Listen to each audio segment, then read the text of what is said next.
The world has witnessed many fearsome predators, but few can match the sheer terror evoked by Titanoboa and Megalodon.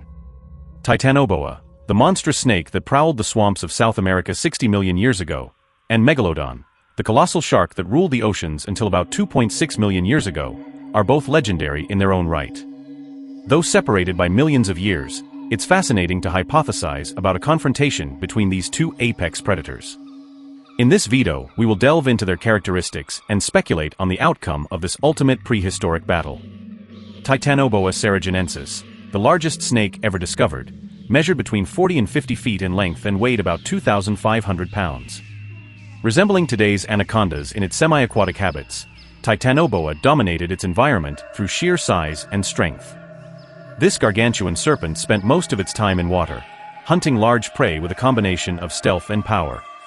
It possessed several rows of teeth designed to grip and prevent prey from escaping, and it used its muscular body to constrict and crush its victims. Megalodon, Otodus megalodon, on the other hand, was a leviathan of the deep. Weighing up to 100,000 pounds and reaching lengths of approximately 67 feet, it was the largest shark to ever exist. Megalodon had a fearsome arsenal of around 250 serrated teeth, each about 7 inches long, set in jaws that could span over 9 feet in diameter. This predator had an estimated bite force of 108,000 newtons, capable of obliterating virtually any creature in its path. Like modern great white sharks, Megalodon was likely a stealthy ambush predator with exceptional speed and sensory capabilities. To envision a battle between Titanoboa and Megalodon, we need to consider several factors, including size, speed, senses, defenses, and combat skills. The most apparent difference is size. While Titanoboa was undeniably large for a snake, Megalodon dwarfed it in terms of sheer mass. Megalodon's 100,000-pound weight is vastly superior to Titanoboa's 2,500 pounds. Even though both creatures were roughly comparable in length, the bulk and thickness of Megalodon gave it a significant advantage in a physical confrontation. In the water, Megalodon was slightly faster, with an estimated top speed of 11 miles per hour compared to Titanoboa's 10 miles per hour.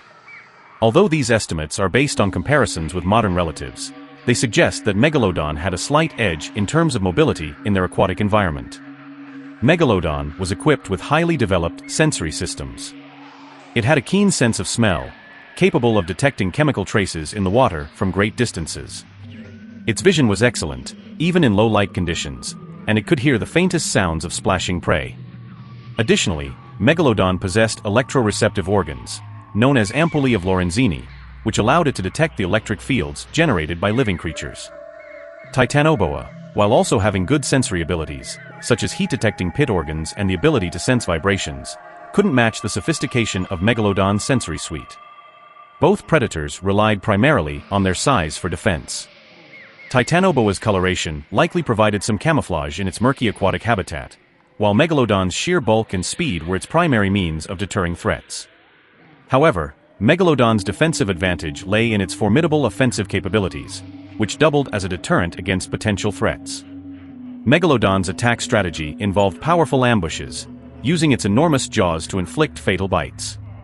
One bite could rip massive chunks of flesh from its prey, causing rapid blood loss and incapacitation. Titanoboa, in contrast, used a different approach. As an ambush predator, it would latch onto prey with its teeth and then employ its muscular body to constrict and suffocate the victim. This method was effective against large terrestrial animals, but against an aquatic giant like Megalodon, it would be significantly less effective. In a direct confrontation, Megalodon would have the upper hand. Titanoboa's primary method of attack, constriction, would be virtually ineffective against a creature as massive and powerful as Megalodon. Even if Titanoboa managed to wrap around Megalodon, the shark's immense size and strength would prevent the snake from exerting enough pressure to cause significant damage. Furthermore, Megalodon's superior speed and sensory abilities would allow it to detect and strike Titanoboa before the snake could initiate an effective attack. Megalodon's bite force and massive teeth would be devastating for Titanoboa. A few well-placed bites would likely incapacitate or kill the snake.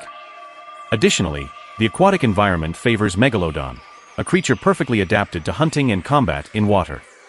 Titanoboa, while a formidable predator in its own right, was more suited to ambushing terrestrial or smaller aquatic prey.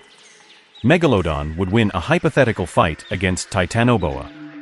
The shark's overwhelming size, strength, speed, and sensory capabilities would ensure its dominance in an aquatic showdown. While Titanoboa was a remarkable predator, its constriction method would not be effective against the massive and powerful Megalodon.